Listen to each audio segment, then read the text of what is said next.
Second face requires the installation of a recent version of the Poser program. Examples: Poser 12 or Poser 13. Have you ever imagined if you could keep a human figure that you are using in a scene with the same skin texture, the same clothes and the same hair and completely change that figure's face? Well, second face helps you achieve that.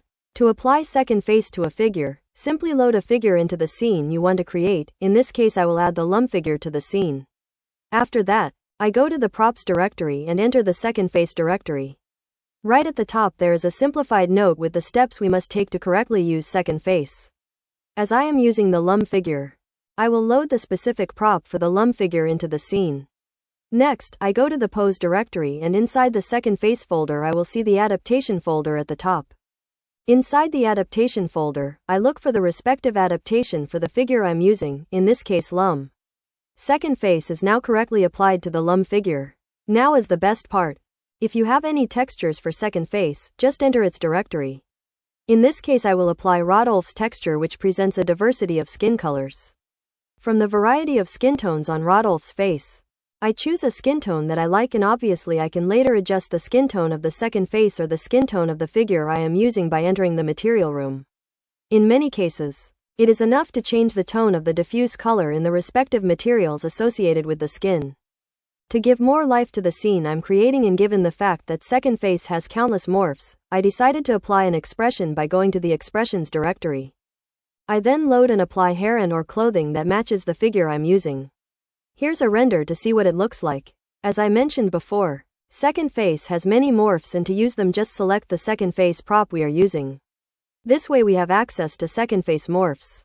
At the top we find the morphs for neck corrections.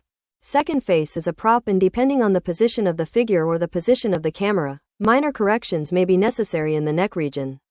The following morphs are expression morphs. Given the fact that in this specific case an expression has already been applied, it is possible to see that some morphs already have values different from the value 0. The morphs to modify the face itself are right next.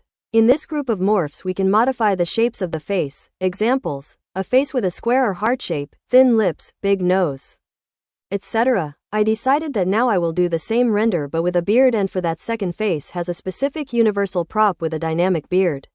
To do this, I will first restore the figure and delete the prop. To restore the figure, in this case, Lum, I will have to go into the adaptation folder and apply the respective pose that restores the Lum figure. Then I will have to select the second face prop that is in the scene and delete it.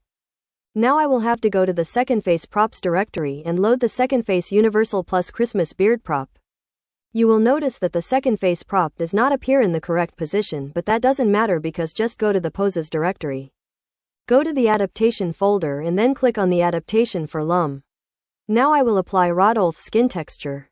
Here's a render to see what he looks like with the beard. The beard has white as its base color, but if you want another color, just apply a color for dynamic hair to the dynamic beard prop. This dynamic beard is also very versatile and adapts to second face morphs. For this I will apply an expression with an open mouth. Here's a rendering to see what the beard and expression look like. Second face is a new way to diversify your creations in the Poser program.